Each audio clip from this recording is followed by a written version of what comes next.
In 2025, my daughter-in-law used my card 37 times and demanded $5,000 at Christmas.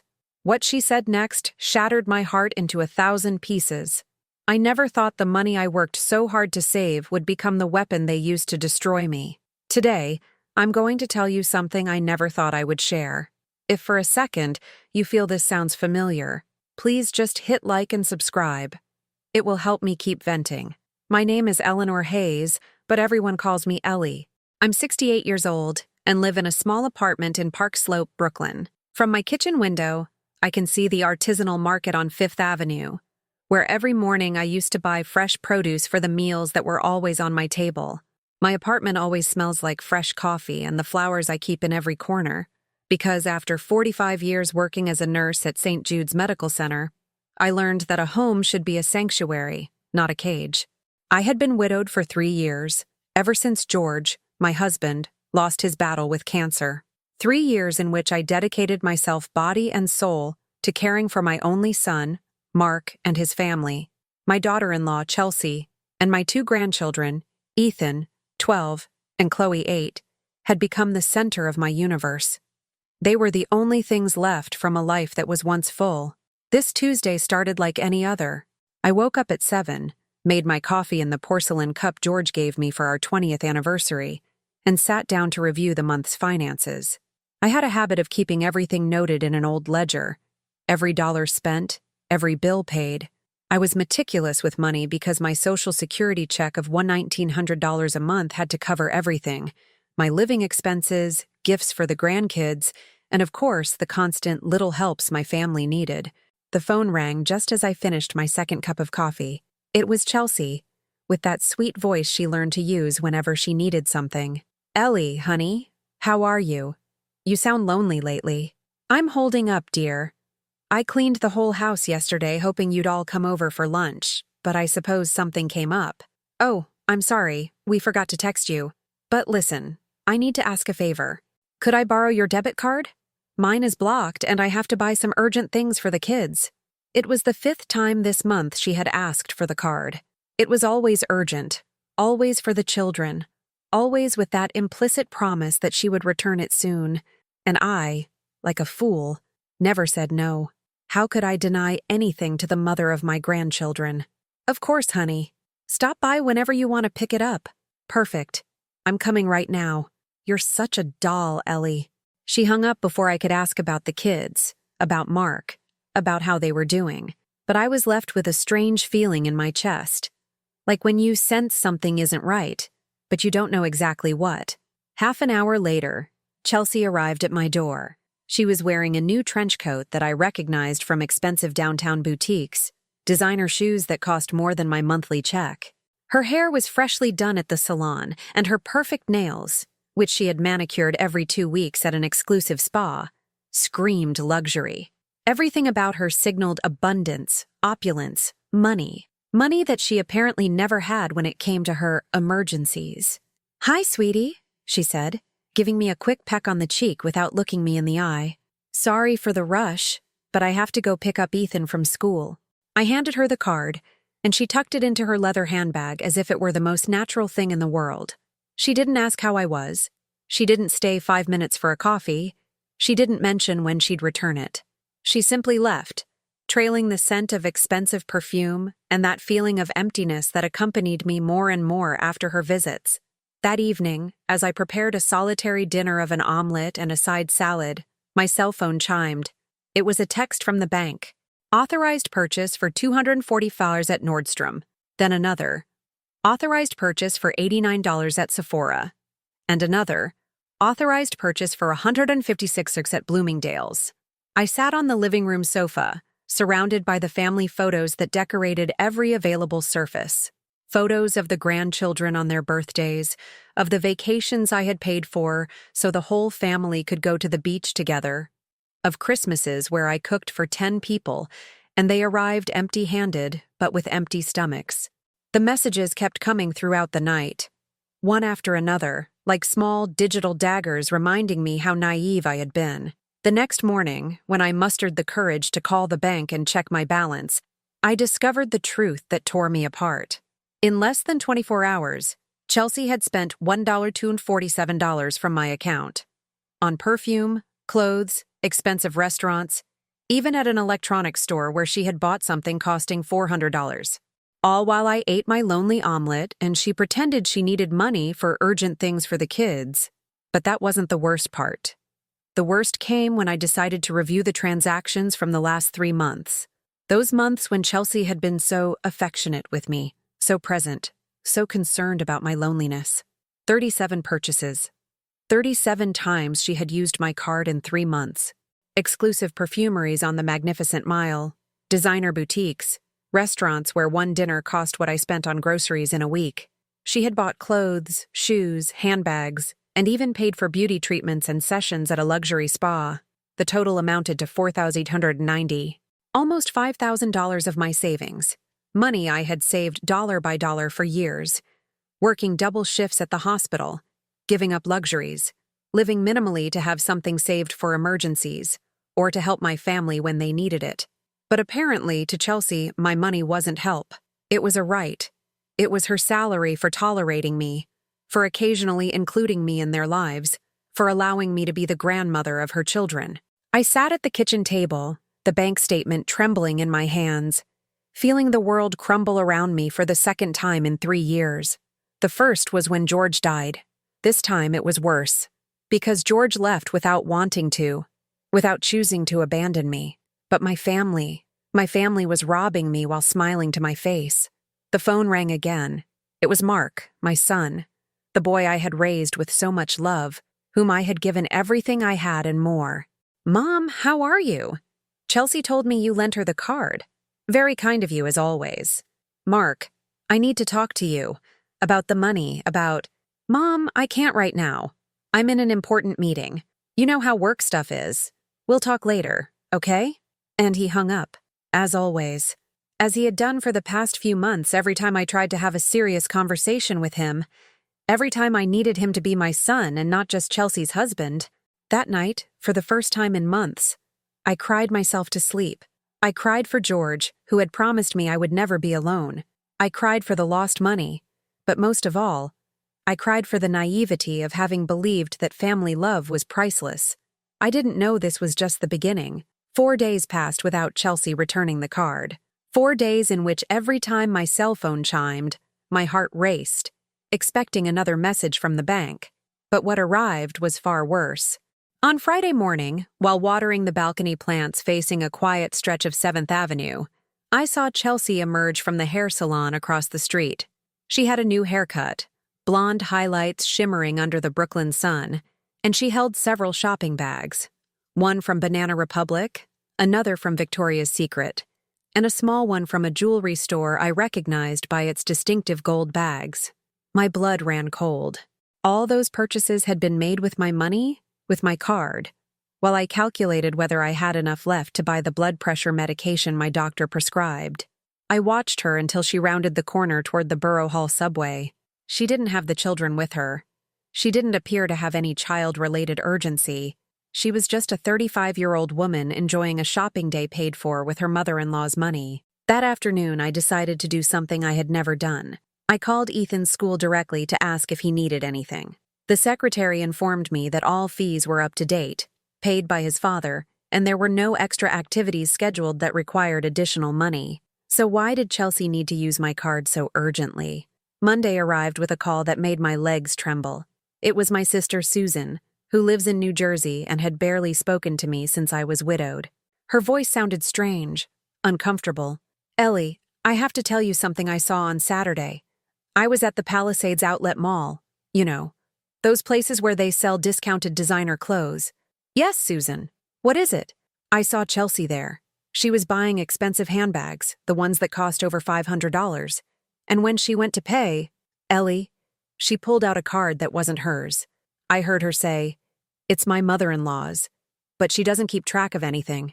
The world crashed down on me. Susan continued, "She told the cashier that you had given her permission to use your money as if it were her own, that you were very old and weren't managing your expenses well anymore." She was laughing, Ellie. She was laughing while she said that.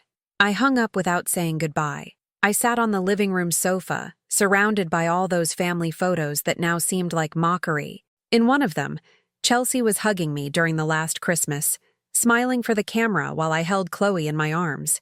Was she already planning to rob me then? Did she already see me as a gullible old woman? That same afternoon, I gathered my courage and called Mark at his office. He worked at an insurance firm in Midtown's financial district, a stable job that allowed him to support his family without needing to take money from his 68-year-old mother. "Mark, I need to talk to you about the money Chelsea spent on my card." "Mom, what are you talking about?" "Chelsea told me she only bought a few things for the kids." "Son, she spent almost $5,000 in 3 months. On perfumeries, clothes for her, expensive restaurants. Nothing for the kids." There was a long silence. So long that I thought the call had dropped. "Mom, you're exaggerating. I'm sure it's not that much money. I have the bank statement right here. Do you want me to read every purchase?" "No, Mom. No need. But, look, Chelsea is going through a difficult time. Her mother is sick, the children are growing and need more things. If she asked you for money, it's because she really needed it. Did she need $200 shoes? Did she need $150 beauty treatments? Mom, please, don't be so petty. She's your daughter-in-law. She's family. Besides, it's not like you were going to spend that money on anything else." Petty. My own son had called me petty for not wanting to be robbed. "Mark, I saved that money working double shifts for years. It's for my medical expenses, for emergencies." "Mom, you're 68 now. What kind of emergencies are you going to have? Besides, when you die, all that money is going to be ours anyway." The line went silent. Not because the call had dropped, but because I was speechless. My son, the boy I had raised alone after his father abandoned us when he was 5, the boy to whom I had given all my love and all my sacrifices, had just told me he was waiting for me to die so he could take my money. How can you say that to me? "I didn't mean it in a bad way, Mom. I just mean that, well, family should help each other. And if Chelsea needs some things, what's the problem? The problem is that she is robbing me." "Don't say things like that.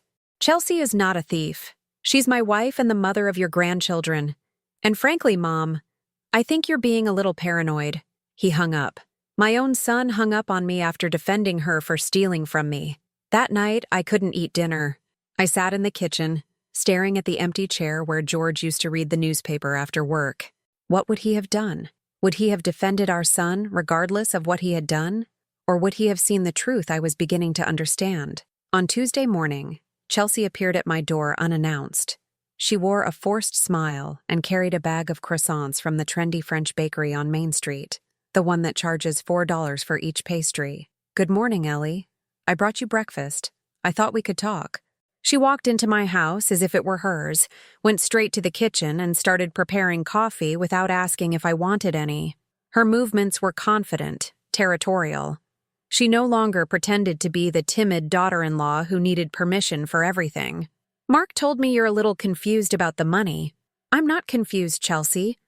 I know exactly how much you spent and what you spent it on." She sat opposite me, crossing her legs elegantly. She was wearing pants I recognized from one of her recent shopping sprees, and a blouse that probably cost more than my entire month's grocery budget. "Ellie, I don't think you understand the situation. Mark and I have a lot of expenses. The children go to private school. We have a mortgage. We maintain a lifestyle that requires certain sacrifices. And what does that have to do with me? Well, you live alone in this big apartment. You have a check that you don't spend entirely. And we are your family. It's normal for you to help us. Helping is one thing. Stealing is another." Her smile vanished for the first time since she arrived. "I don't like that word, Ellie. And I don't think Mark would appreciate it either." "Are you threatening me?" "I'm not threatening you. I'm just explaining how normal families work. Grandparents help their children, and children take care of their grandparents. It's a fair exchange. And when are you going to start taking care of me? How do you think you got to the hospital the last time you fainted? Who do you think convinced Mark to buy your medications when you ran out of money?" A lie. I had never fainted, and I always bought my own medications. But she said it with such certainty that for a moment I doubted my own memory. "Look, Ellie, Let's make this easy. You give me full access to your account, I manage your expenses intelligently, and we all live in peace. It's better this way. You don't have to worry about anything anymore, and we make sure you have everything you need. Are you crazy? No, Ellie. I'm being practical, because the alternative is that Mark has to make more difficult decisions regarding your long-term care. And believe me, neither of us wants it to come to that. She stood up, picked up her bag, and headed for the door. Before leaving, she turned back to me with a smile that didn't reach her eyes. Think about it, Ellie. You have until the weekend to decide. And by the way, I'm going to need you to transfer $2,000 before Friday. The kids are going on a school trip and need special equipment. She left, abandoning me with the scent of croissants I no longer wanted to eat, and the certainty that my life had just turned into a nightmare from which I didn't know how to wake up. That night, reviewing the bank statement for the 5th time, I noticed something that chilled my blood. In one of the most recent purchases, Chelsea had spent $340 at a store called Babies and Beyond. At first, I thought maybe she had bought something for the kids. But when I called the store to ask, they informed me that the amount had been spent on newborn baby clothes. Chelsea wasn't pregnant, or at least she hadn't told me. Who had she bought those clothes for? Was she leading a double life I didn't know about? Or had she simply found another way to spend my money on things that had nothing to do with me or my grandchildren? As the clock struck 11, I understood that my family didn't see me as a human being with feelings and needs. They saw me as a financial resource to be managed until exhausted, and the worst part was that my own son agreed with it. Friday arrived without me transferring the $2,000 Chelsea had demanded. Not because I didn't want to help my grandchildren, but because I had decided to call the school about that supposed trip. The answer left me cold. I'm sorry, Ms. Hayes, but there is no trip scheduled for this month. In fact, the next school outing is planned for May and costs $75 per child, not $2,000. Chelsea had lied to me shamelessly, and not just about the money, but about my own grandchildren, using my love for them as a weapon to manipulate me. That afternoon, trying to focus on knitting a scarf for Chloe, the doorbell rang. It was Mark, but he wasn't alone. Behind him stood a man about 45, suited, holding a briefcase, who introduced himself as Robert Sullivan, an attorney specializing in family law. Mom, we need to talk. We've been very worried about you. They sat in my living room as if they owned the place. The lawyer pulled out a folder of documents and placed it on the coffee table, right next to the vase of fresh flowers I changed every week. Ms. Hayes, your son has informed me that you have recently been quite confused about money matters. You accuse your daughter-in-law of theft. You don't recall authorizing purchases. You exhibit paranoia. I am not confused. I have all the proof of what Chelsea has spent. Mark looked at me with that expression of forced patience he used when he thought I was being irrational. Mom, the other day you told me Chelsea spent $5,000. Then you said it was $4,800, then $4,900. You can't even remember the exact amount. That's concerning. It's $4,990 exactly. And I know because I have the statement right here. I went to retrieve the bank papers, but when I returned, the lawyer had spread several documents across the table. Ms. Hayes, we understand your confusion. At your age, it's normal for certain cognitive declines to appear. That's why we've prepared these documents that will allow you to live peacefully while your son takes charge of your finances. My finances?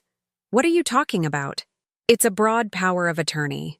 It will allow Mark to manage your bank accounts, your investments, and even make decisions about your property if necessary.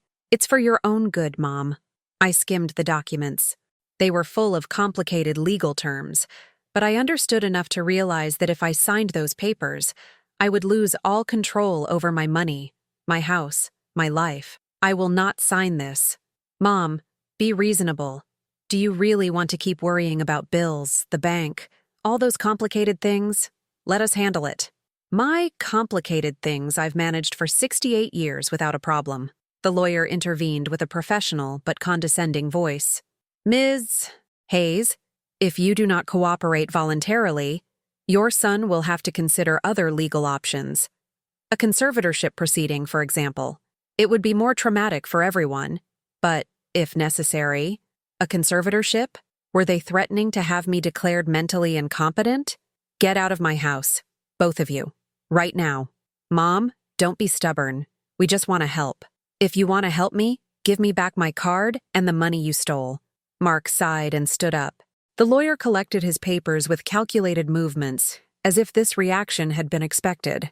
Ms. Hayes, we will leave these documents for you to think about calmly. You have 1 week to decide. After that, we will take the measures we deem necessary to protect you from yourself. They left me alone with a fear I had never felt before. My own son was trying to steal my autonomy, my dignity, my right to decide my own life. That night, I couldn't sleep. I walked through the apartment, remembering every corner where George and I had been happy. The kitchen where we made breakfast together on Sundays. The balcony where we sat watching the sunset over the Brooklyn rooftops. The bedroom where we had planned our dreams and where I had cared for him during his last months of illness. Was all that going to pass into the hands of Mark and Chelsea? Were they going to sell my home to finance their luxury lifestyle? On Monday, I decided to do something I should have done weeks ago. I went to the bank to cancel the card Chelsea was still using. The employee, a young man named David, handled my request professionally, but when he saw the statement of transactions, his expression changed. Ms. Hayes, these spending patterns are highly irregular.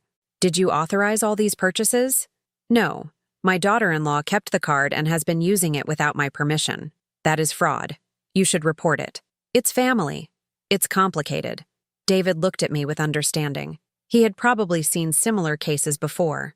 Ma'am, I'm going to immediately cancel this card and issue you a new one with a different PIN. I also recommend you activate security alerts so you receive notification of any unusual activity.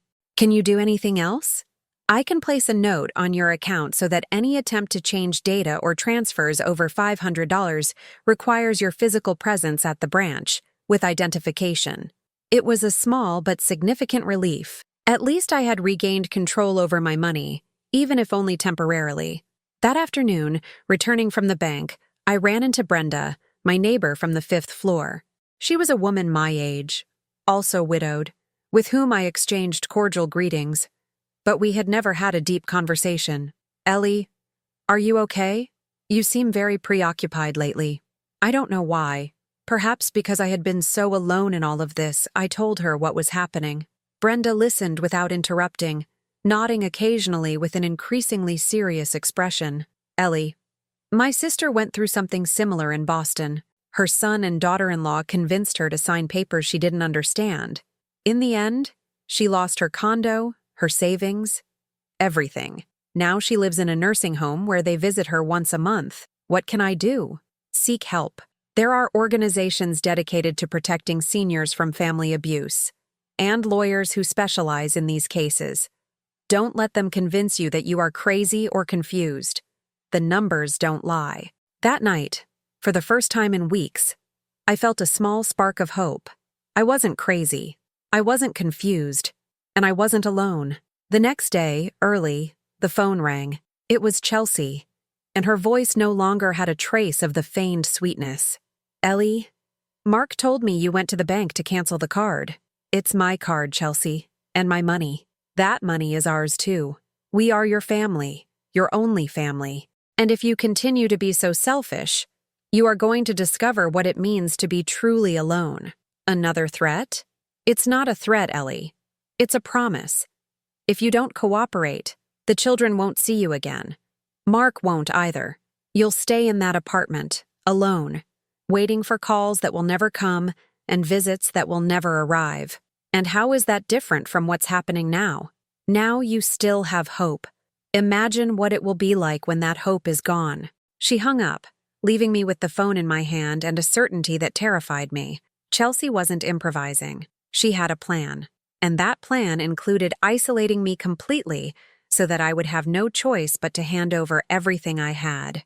That afternoon, watching families stroll down the street from my window, older couples holding hands, grandparents walking with their grandkids, I realized something fundamental.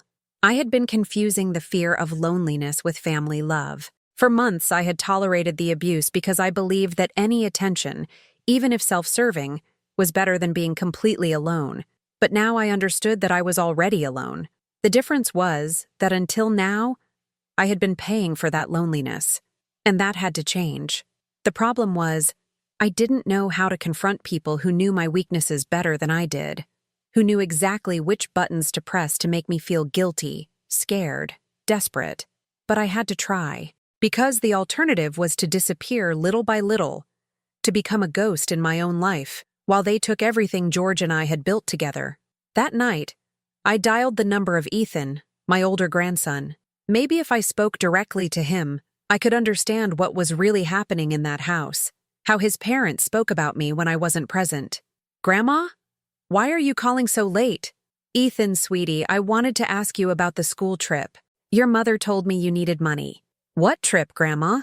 "There is no trip." "Are you sure?" "Yes, Grandma.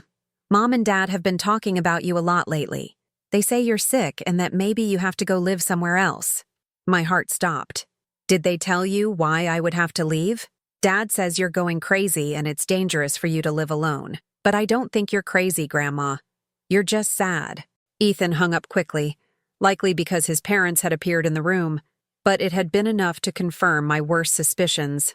Not only were they robbing me, they were setting the stage to make me disappear completely. Ethan's call was on Wednesday night. On Thursday at 7 in the morning, my phone started ringing nonstop. First Mark, then Chelsea, then a voice I didn't recognize but who introduced herself as Chelsea's mother, Diane, then an aunt of Mark's who lived in Dallas and with whom I hadn't spoken in years. They all had the same message. I was sick, I was confused, I needed urgent help. "Ellie, this is Diane, Chelsea's mom. My daughter told me what's happening, and I'm very worried about you. Did you know you called Ethan last night at 11? Does it seem normal to wake up a 12-year-old child at that hour to tell him your problems?" I hadn't woken Ethan. He had answered immediately, as if he were waiting for the call. But no one was going to believe my version now. "Diane, your daughter stole almost $5,000 from me. That is not confusion. That is a crime." "Oh, Ellie." Chelsea showed me the receipts. "All those purchases she made with you, for you. New clothes because yours are old, beauty treatments because you needed to take care of yourself, dinners at restaurants because you shouldn't always eat alone. My daughter is caring for you as if you were her own mother."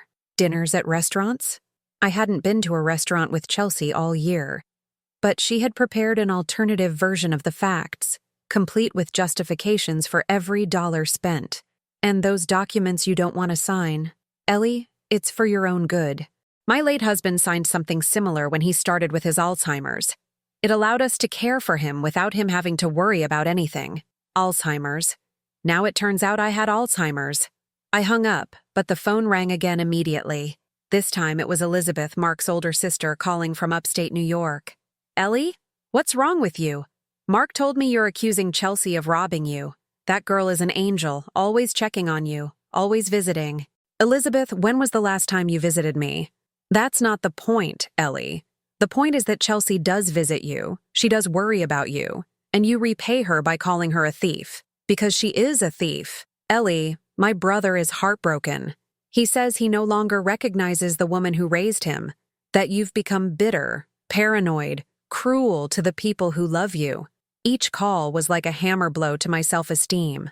Every person who phoned me had the same story, the same accusations, the same concerns about my mental health. It was impossible for so many people to have reached the same conclusions independently.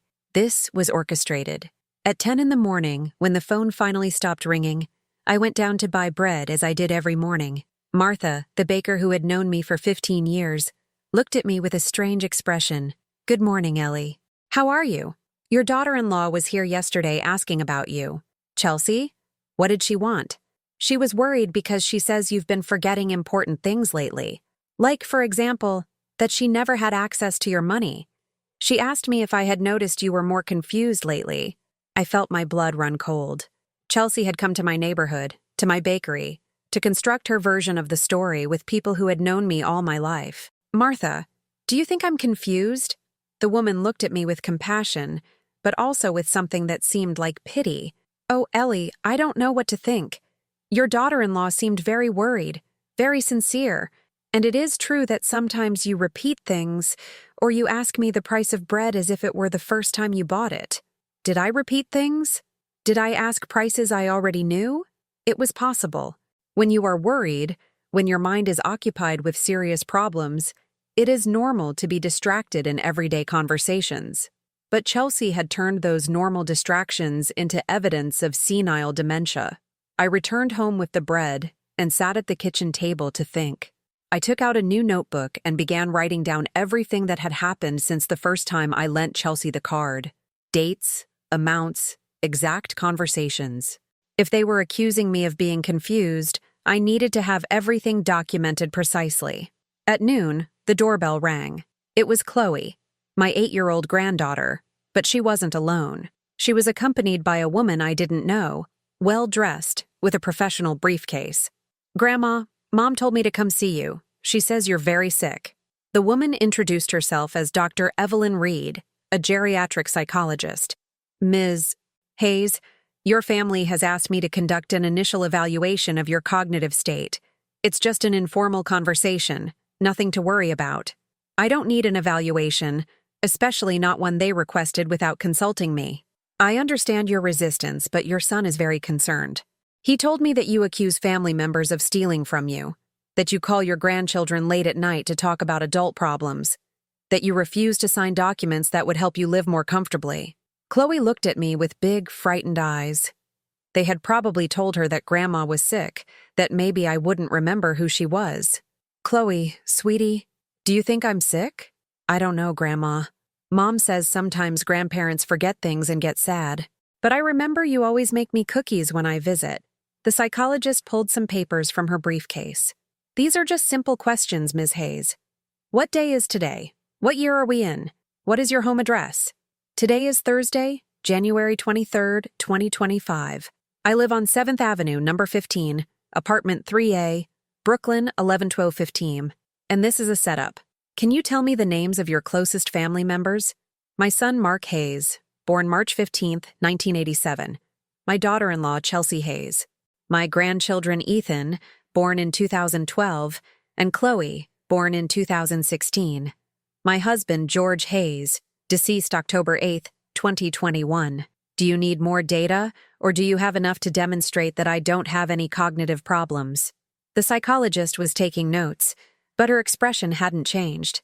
"Your family mentioned that you recently show signs of paranoia. Is it true that you believe your daughter-in-law is stealing money from you?" "I don't believe it. I know it. I have bank statements that prove it." "And why do you think she would do something like that?"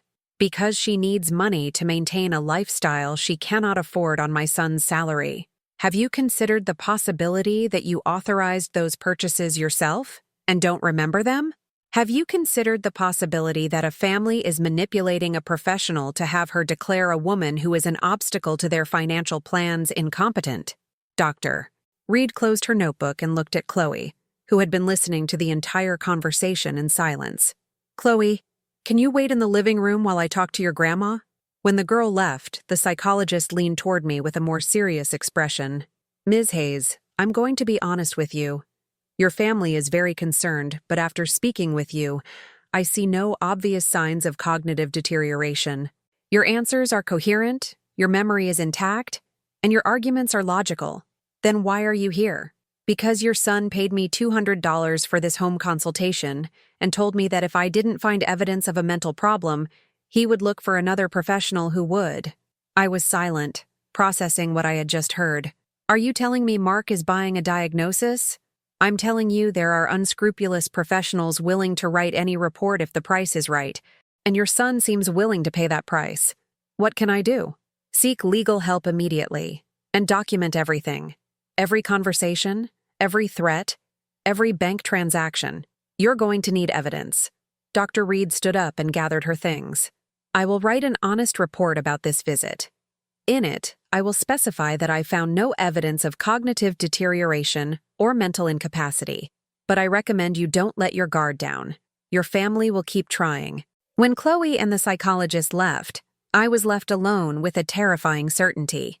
My son was willing to destroy my reputation, my dignity, and my autonomy to gain access to my money. And what hurt the most was realizing that it probably wasn't his idea. That afternoon, I called the number Brenda had given me. It was for an association that helped seniors who were victims of family abuse. The woman who answered, named Sarah, listened to me for an hour without interrupting. Ellie, what you are telling me is a classic pattern of financial and psychological abuse toward older adults. And unfortunately, it's much more common than people think. What can I do? First, change all your bank passwords and revoke any authorization you've given to third parties. Second, find a lawyer specializing in elder protection.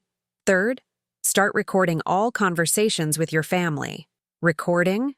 With your cell phone. In most U.S. states, it is legal to record conversations you are a party to, and you will need those recordings as evidence if this reaches the courts. Do you think it will reach the courts? Ellie, your family is already building a legal case against you. The psychologist's visit, the attempts to have you sign power of attorney, the coordinated calls from different relatives, all of that is designed to create a file that demonstrates your supposed incapacity. And if they succeed? If they manage to have a judge declare you incapacitated, you will lose all control over your life, your money, your house, even where you live, will all be your son's decision. That night, for the first time since everything had begun, I didn't feel alone. I had allies. I had a plan. And I had something my family had underestimated: 45 years of experience as a nurse, where I had learned to remain calm under pressure and make difficult decisions in crisis situations. They had chosen the wrong victim. Friday morning, I woke up with a different feeling. For the first time in months, I had slept soundly, without waking up every hour wondering what new humiliation awaited me the next day. I had a plan. I had allies. And above all, I had the certainty that I wasn't crazy. The first thing I did was call the bank to request an appointment with the manager. David, the employee who had assisted me before, passed me directly to Ms. Patricia Jenkins, a woman in her 50s who received me in her office with the seriousness my situation deserved. Ms. Hayes, I have reviewed your account, and indeed there are very irregular spending patterns. Purchases at luxury stores, expensive restaurants, transfers to accounts you don't recognize, all done by my daughter-in-law without my authorization. I understand. I am going to immediately implement an enhanced security protocol on your account. Any transaction over $100 will require direct telephone confirmation with you. Additionally, I will void all previous authorizations and change all access codes. Is there anything else you can do? Yes, I will open a special safeguarded savings account. Only you will have access. Even with a power of attorney, that money could not be touched without your physical presence and 2 witnesses.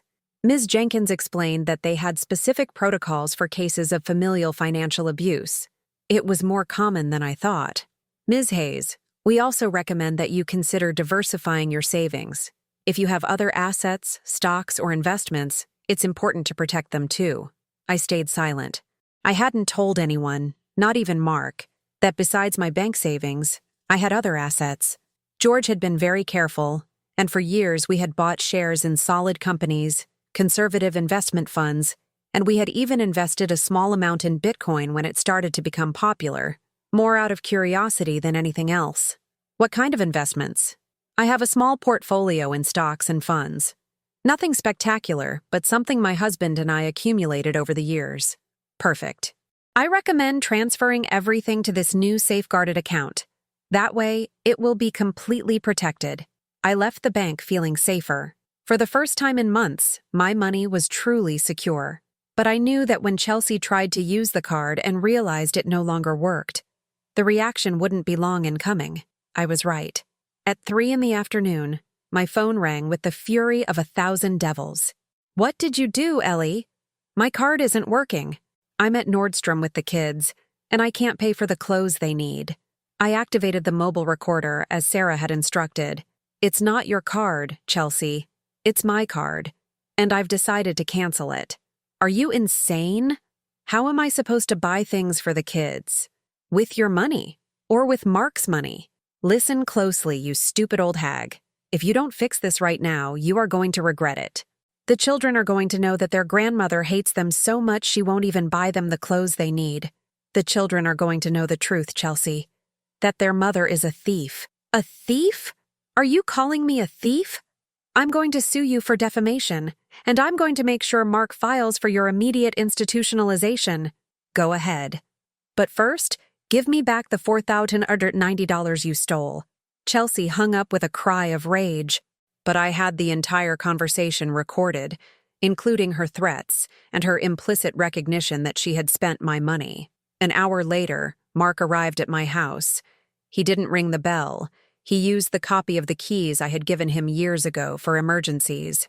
He stormed in, his face red with anger. Can you tell me what you think you're achieving by humiliating my wife in public? Protecting my money from a thief. Stop calling her a thief. Chelsea is not a thief. Then explain to me where the $4,190 she spent in 3 months went. She spent it on things for the family, on things you enjoy too. What things, Mark? The $200 shoes? The dinners at restaurants you never invited me to? The beauty treatments I never got? Mom, you're obsessed with money. You weren't like this before.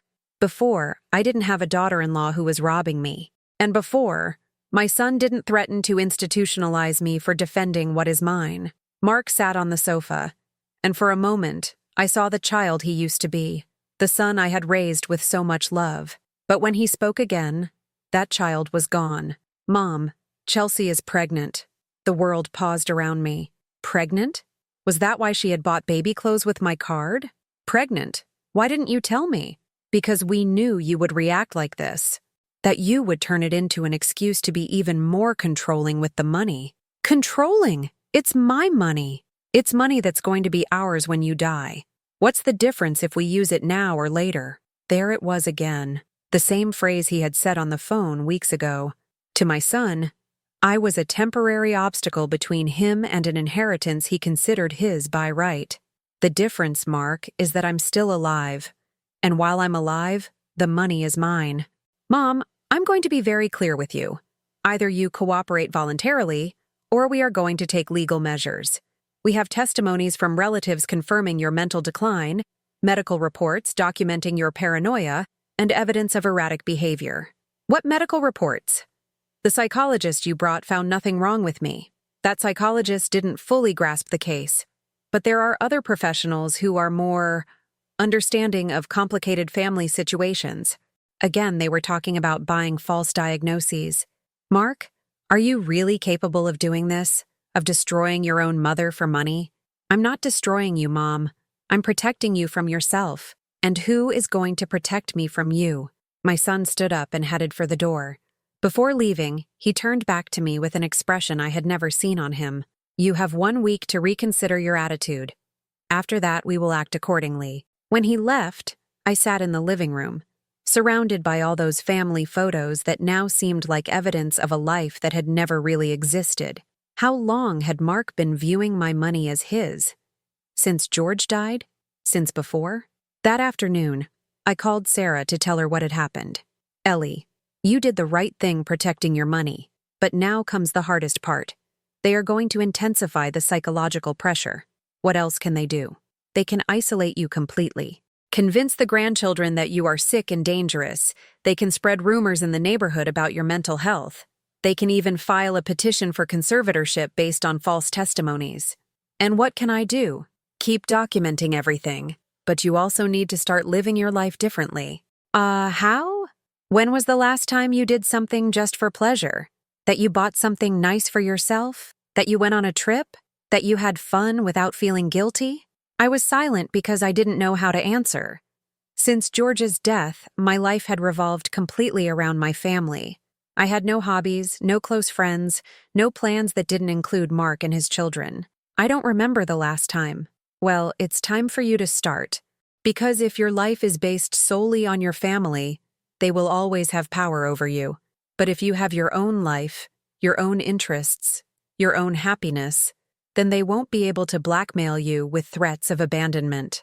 That night, for the first time in years, I pulled out the travel guides George and I had collected during our marriage. We had dreamed of visiting Portugal, seeing the cities of northern Spain, taking a Mediterranean cruise. I opened my laptop, which I barely used, and went online. I searched for travel deals for seniors, cruises, and discounted hotels for retirees. The number of options available for people my age was surprising. For the first time in months, I felt excited about the future. A future that didn't depend on whether my family visited me or not, whether they included me in their plans or not, whether they loved me or not. The next day, Saturday, I did something I had never done. I went alone to have breakfast at a cafe in the local square in Cobble Hill.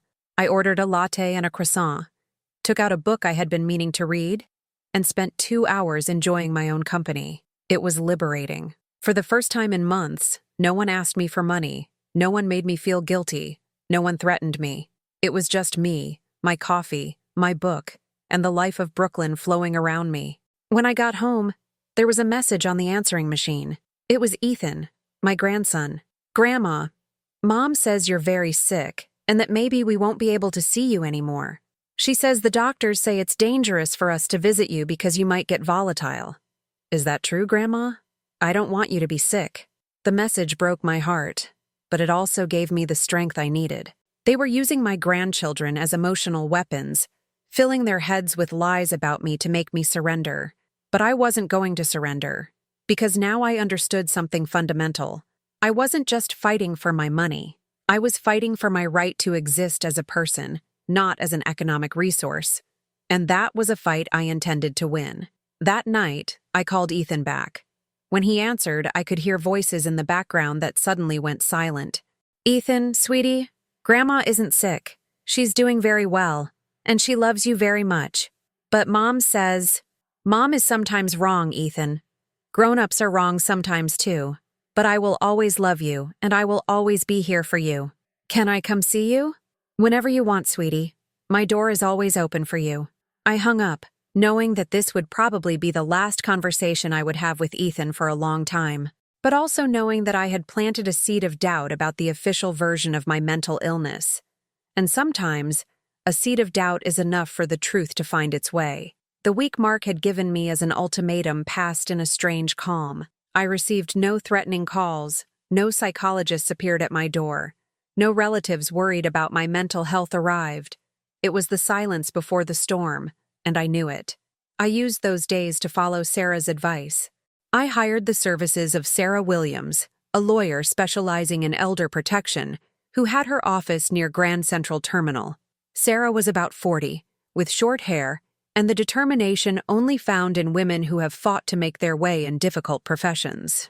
"Ellie, I have reviewed all the documentation you brought me. The recordings, the bank statements, the medical reports. Your family is building a very elaborate case, but they made one fundamental mistake." "What is that?" "They assumed you were a passive victim. They didn't calculate that you could defend yourself intelligently and in an organized manner." Sarah explained that we could take preventive measures. We could request a restraining order that prevented Chelsea from accessing my bank accounts.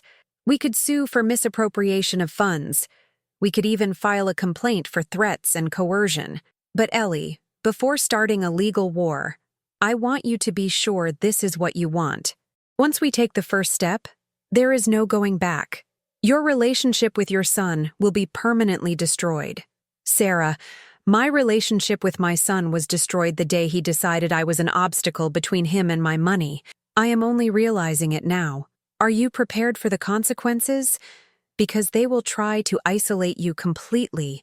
You might not see your grandchildren again. That question hurt more than all of Chelsea's threats combined.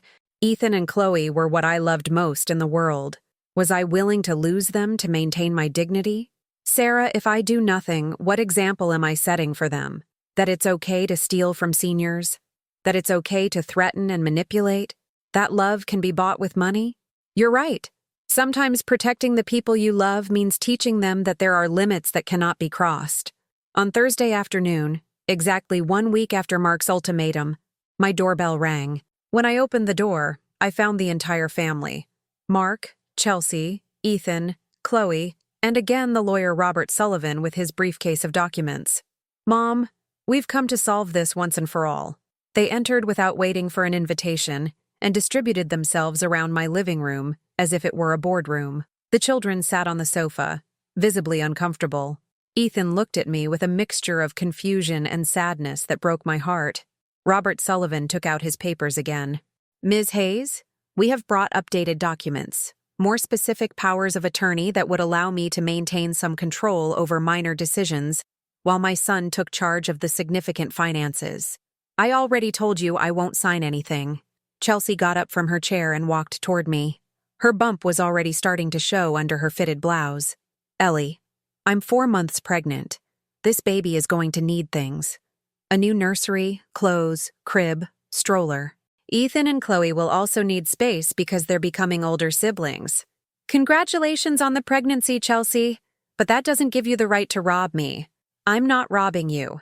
I'm asking you to be part of this family, to contribute so that your grandchildren and your new grandchild have the life they deserve.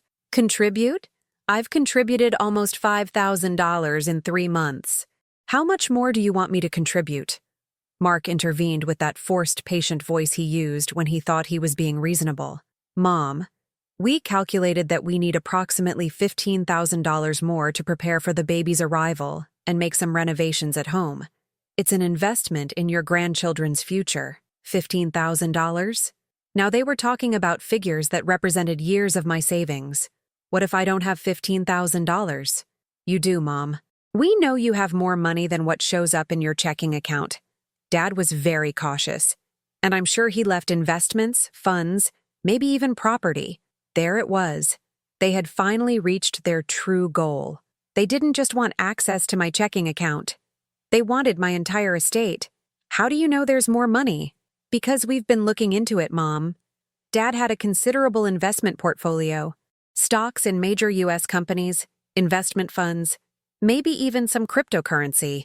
All that is yours now. And when you die, it will be ours. So you've been snooping through your father's papers. We've been responsible, Mom, making sure you know how to correctly manage your assets. Robert Sullivan intervened again. Ms. Hayes, your investment portfolio is valued at approximately $450,000. It's a considerable sum that requires professional management. If you sign these documents, your son can optimize those investments to generate better returns. $450,000. It was true that George had been very cautious, but I never imagined that our small monthly investments had turned into such a fortune. The problem was, now my family knew it too. And what guarantee do I have that Mark will manage that money for my benefit and not his? Mom, I'm your son. Of course I'm going to manage it for your benefit. Just like you managed for my benefit the money Chelsea spent these past few months. Chelsea moved closer, standing right in front of me. Ellie, stop playing games. You're going to sign those papers right now, or you're going to regret it. Is that another threat? It's not a threat. It's a promise. If you don't cooperate, we are going to ensure you spend your last years completely alone. The children are going to know that their grandmother prefers money over her own family. Ethan suddenly stood up from the sofa. Mom, stop it. Grandma isn't crazy. And she's not mean.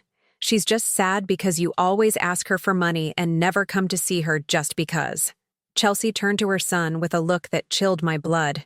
Ethan, go to your room. I don't have a room here. This is Grandma's house. I said, go. Ethan looked at me with those big eyes he had inherited from his grandfather George. Grandma, is it true you have a lot of money? I have what your grandpa and I saved working many years, Ethan. And is it true that Mom and Dad want to take it from you? Ethan, it's complicated. It's not complicated, Grandma. It's simple. It's your money. And if you don't want to give it to them, you don't have to. Mark approached his son, looking furious. Ethan, you don't understand the situation. Grandma is sick and needs help managing her money. Grandma isn't sick, Dad. She's sad because you are mean to her. At that moment, I knew that whatever the cost, I had to fight. Not just for myself, but for Ethan, for Chloe, for the baby that was about to be born. Because if I allowed my family to rob me, I would be teaching them that abuse was normal, that manipulation was acceptable, that elderly people didn't have the right to defend what was theirs. I pulled out my cell phone and activated the recorder. Chelsea, repeat what you just said about making sure I spend my last years alone. Put that phone away. It's my phone, in my house. I can record whatever I want. Robert Sullivan abruptly closed his briefcase. Ms. Hayes, this is not productive. If you don't want to cooperate voluntarily, we will have to explore other legal avenues. Perfect. My lawyer will be happy to respond to any legal proceedings you wish to initiate. Your lawyer? Mark asked, surprised. Did you think I would sit here waiting to be robbed? I've hired Sarah Williams, an elder protection specialist, and I've given her all the proof of what you've done. Chelsea paled. What proof? Bank statements, recordings of our conversations, witness testimonies. I even have photographs of you spending my money at luxury stores. That's spying. That's protecting myself from a thief. Mark stood up and headed toward the door. Mom, I hope you're prepared for the consequences of what you're doing. I am prepared, Mark. The question is whether you are prepared for the consequences of what you've done. Chelsea looked at me with a rage she no longer bothered to hide. Ellie, you are going to die alone. And when you die, we're going to get everything anyway. So what you're doing is pointless. It serves to prove to myself that I still have dignity. They left like a storm, dragging the children with them. Ethan turned back to me from the doorway and made a gesture that touched my soul. He blew me a kiss and silently mouthed, I love you, Grandma. When I closed the door behind them, I stood alone in my living room, surrounded by the silence they had left behind. But it was a different silence than before. It wasn't the silence of abandonment. It was the silence of freedom. For the first time in months, I was the owner of my own house, my own money, my own life. And although my heart ached for what I had lost, I knew I had gained something much more important, my self-respect. That night, I called Sarah to tell her what had happened. Ellie, you were perfect. Now we have more evidence. Direct threats, attempted coercion. We even have a minor as a witness to their behavior. What happens now? Now, Ellie, you are going to live your life, and they are going to have to learn that stealing has consequences. For the first time in a long time, I went to bed feeling like I had done the right thing.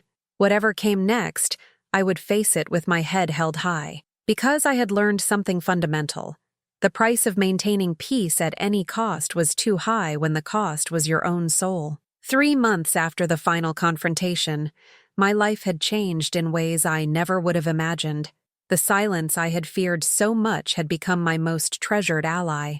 I woke up every morning without the fear of checking my phone for threatening messages or missed calls full of reproaches. My daily routine now included things I had forgotten I enjoyed. Tuesdays and Thursdays, I went to aqua aerobics classes at the local community center. Monday afternoons, I attended a book club at the Brooklyn Public Library, where we had read everything from Gabriel Garcia Marquez to Toni Morrison. On Fridays, I had enrolled in a computer course for seniors where I had learned to use the computer confidently and even opened a social media account. But the most important thing was that I had started traveling. I took my first trip to Porto, Portugal, following one of the guides George and I had kept for years. It was a 5-day organized bus trip with a group of people my age who, like me, had decided it's never too late to discover the world. In Porto, I tasted the best wine of my life, walked on cobblestone streets that reminded me of old neighborhoods in New York, and sat by the Douro River to write in a journal I had started keeping, on Sarah's recommendation. Writing my thoughts helped me process everything I had lived and plan everything I wanted to live. One afternoon, while having coffee at a pastry shop in Porto's historic center, I received an unexpected call. It was Ethan. Grandma, can I talk to you? Of course, sweetie. How are you? I'm fine, but I miss coming to your house. Mom says we can't see you because you're mad at us. Ethan, I'm not mad at you or Chloe. I could never be mad at you. Then why can't we come see you? Because your parents believe I am a bad influence. That's not true, Grandma. You've always been good to me. We talked for 20 minutes. Ethan told me that they talked a lot about money at home lately, that his parents argued at night when they thought the children were asleep, and that Chelsea constantly complained that the selfish old hag had complicated their lives. Grandma, is it true you have a lot of money? I have enough to live comfortably, Ethan. But most importantly, I have something else. I have my dignity. What is dignity? It's knowing that you are valuable for who you are, not for what you have. It's not allowing anyone to treat you badly, even if they are family. I understand. Like when I don't let the kids at school take my lunch, even if they're bigger than me. Exactly like that, sweetie. When I hung up, I realized that for the first time in months, I had spoken to Ethan without feeling pain. I still missed him terribly, but I knew I was teaching him a lesson more valuable than any gift I could buy him, that people have the right to defend themselves from abuse, even when it comes from their own family. Upon returning from Porto, I found several letters in my mailbox. One was from my bank, informing me that my investments had generated dividends worth $3,200 in the last quarter. George had chosen very well where to put our money, stocks in solid blue-chip companies that continued to yield profits years after his death. Another letter was from Sarah Williams, my lawyer, informing me that Mark and Chelsea had attempted to file a petition for conservatorship, but it had been immediately dismissed because they lacked valid medical evidence. In fact, the judge had shown interest in the recordings I had provided as evidence of attempted coercion. "Ellie, they made a major strategic error," Sarah explained when I called her. "By trying to sue you without solid proof, they have demonstrated to the court system that their motivation is not to protect you, but to access your estate. Does that mean they can't do anything else? It means that if they try again, they will have to demonstrate with irrefutable medical evidence that there truly is cognitive decline. And after the independent evaluation we did, that will be very difficult." The independent evaluation had been Sarah's idea. A forensic neuropsychologist had conducted a full battery of cognitive tests, proving that my mental capacity was completely normal for my age. I had even scored above average in several areas. Plus, Ellie, there's something else. Their lawsuit gives us grounds to file a countersuit for misappropriation of funds. If you want, we can recover all the money Chelsea spent on your card. Is it worth the hassle? That's up to you. But think about recovering that money. It would mean sending a clear message. Stealing from seniors has consequences. I thought about it for days.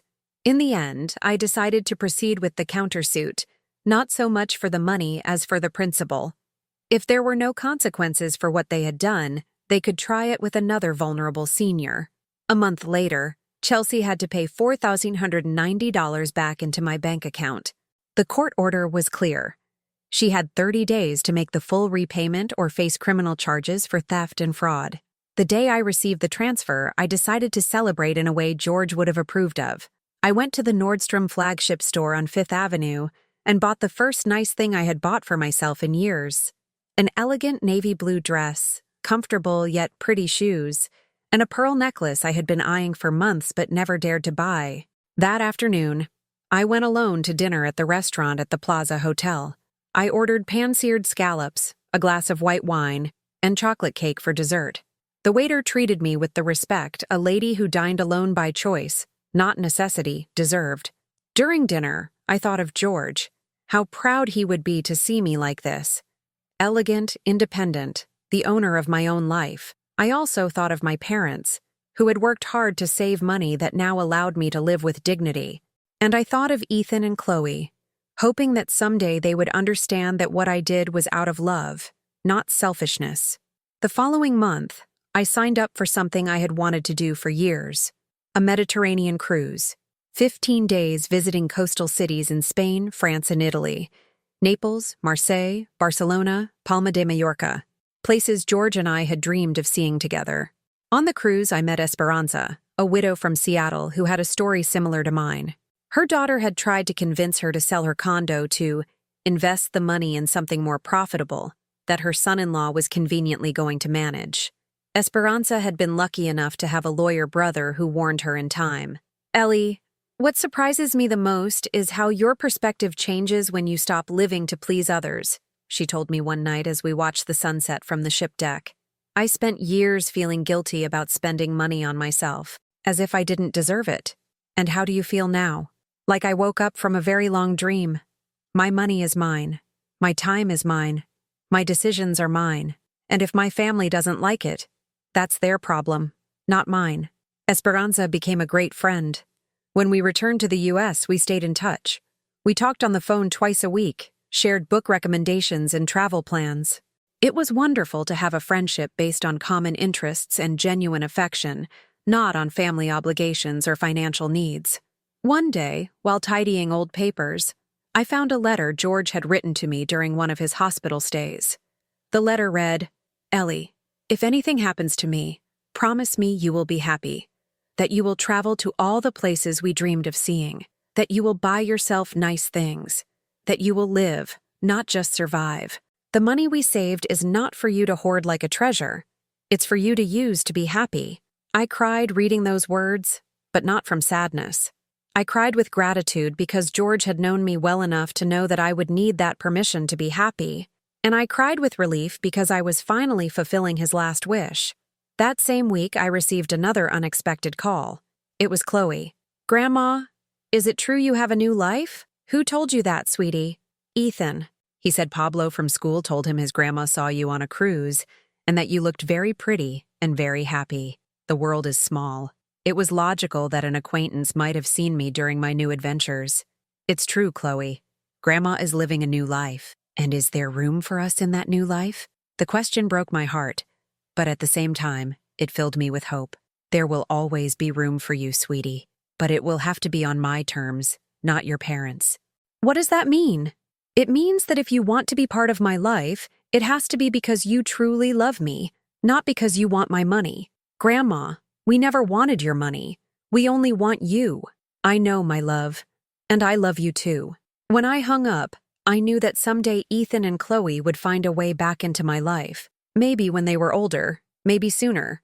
But when they returned, they would find me transformed into the woman I always had the potential to be. Independent, self-assured, and aware of my own worth. For the first time in decades, the future seemed full of possibilities instead of obligations. And that feeling was better than any amount of money I could have in the bank. Because I had learned something fundamental. True wealth is not measured in dollars, but in the ability to live according to your own values, even when that means being alone. And I wasn't alone anymore. I had the most important company of all. My own. A year and a half after that final confrontation in my living room, I am sitting on the terrace of my new apartment in the West Village, writing these lines while the October sun filters through the leaves of the dwarf orange tree I planted in a large pot last month. Yes, I moved. Not because they kicked me out of my old home, but because I decided I needed a space that was entirely mine, without the ghosts of a life that no longer belonged to me. This apartment is smaller than the previous one, but it has something the other never had. It was chosen only by me, decorated according to my tastes, and every piece of furniture was bought because I liked it, not because it matched someone else's plans.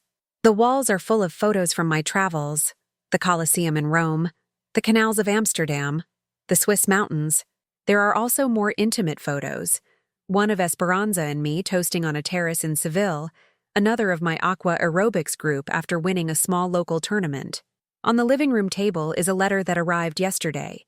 It is from Ethan, who is now 14 and has apparently convinced his parents to allow him to write to me. The letter says, "Dear Grandma Ellie, I hope you are well.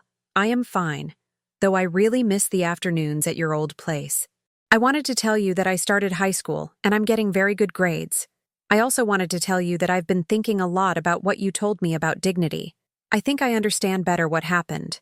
Mom had the baby. His name is Daniel, and he's very chubby. Dad says when I'm older, I can come see you if I want to. I hope you still want to see me by then. I love you, Grandma. Ethan." I read that letter and knew that all the pain, all the loneliness, all the nights of crying had been worth it. Ethan had understood. At only 14, he had grasped that what I did was not out of a lack of love, but an excess of it. My life now proceeds at a pace I set. I wake up when I want, eat breakfast when I feel like it, and organize my days according to my interests, not according to the needs or whims of others. Tuesdays I still go to aqua aerobics, but now I also go on Saturdays because I enjoy it and because I can. Thursday afternoons, I teach literacy classes to immigrant women at a social center in Lower Manhattan. I discovered that teaching women my age who had never had that opportunity to read gave me a satisfaction I had never felt before. My finances are now completely under my control. I hired an independent financial advisor who helps me manage my investments, but all decisions are made by me. Last year, I invested in ethical funds that support renewable energy. I also donated $10,000 to the association that helped me during the worst moments so they could help other senior women going through similar situations. The money Chelsea stole, and which I recovered through the courts, I spent on something I know George would have approved of, a 3-week trip to Japan. We had always dreamed of experiencing Japanese culture, walking through their Zen gardens, and trying their authentic food. I went alone, but I didn't feel lonely for a single moment. I met other travelers, participated in tea ceremonies, and visited ancient temples where I meditated on the changes my life had undergone. In Kyoto, while contemplating a rock garden at the Ryoan-ji Temple, I had a revelation that changed me forever. I understood that for decades I had been living my life as if it were a movie where I was a secondary character. Mark was the protagonist, Chelsea was the co-protagonist, the grandchildren were the supporting cast, and I was simply the extra who appeared when they needed something. But that afternoon in Japan, I understood that I was the protagonist of my own story. I always had been. I had just been too busy taking care of others to realize it. When I returned from Japan, I made a decision that surprised even Esperanza. I enrolled at NYU in the continuing education program for those over 55. I had always wanted to study art history, but when I was young, I hadn't had the opportunity. At 70, I could finally afford that luxury. My classmates are of varied ages, but we all share something: the desire to learn for the simple pleasure of learning, not to get a job or impress anyone. We study Renaissance masters, analyze Gothic architecture, debate the impact of contemporary art. My mind, which for months had been occupied only with family problems and emotional survival, was now expanding in directions I had never explored. During these months, I have reflected a lot on what happened with my family. I have reached some conclusions that may help other people going through similar situations. The first is that family love must not be confused with the obligation to tolerate abuse. For years I believed that showing love meant always saying yes, giving money when asked, and never setting boundaries for fear of losing the people I cared about. But true love includes mutual respect, and respect implies recognizing that every person has the right to their own decisions and the protection of their own interests. The second is that aging does not mean becoming invisible or irrelevant. Society teaches us that older people should be grateful for any attention they receive, even if that attention comes with abusive conditions. But age does not eliminate our right to dignity, autonomy, or happiness. The third is that it is never too late to reinvent yourself. I believed that at 68, my life was basically over, that there were no interesting chapters left to write. But these last 2 years have been the richest and most satisfying of my adult life. I have discovered passions I didn't know I had, made true friends, traveled to places that only existed in my dreams. The fourth, and perhaps the most important, is that chosen solitude is infinitely better than toxic company. For months I was afraid of being alone, that no one would visit me, that no one would care about me. But I discovered that being alone with people who value and respect you is much better than being surrounded by people who only see you as a resource to exploit. Last week I received an unexpected call. It was Mark. His voice sounded different, more humble, less certain. "Mom, I know it's been many months since we spoke. I wanted to know how you are." "I'm doing very well, Mark. Better than I've been in years." "I'm glad. I wanted to apologize." Those words surprised me. I hadn't expected them, and honestly, I no longer needed them to move forward with my life. Apologize for what exactly? For everything. For not defending you when Chelsea crossed the line. For trying to take control of your money. For not appreciating everything you had done for us over the years. And what changed, Mark? Chelsea left. She took Daniel and moved back to her mother's house. Turns out she was also spending money from my accounts without telling me.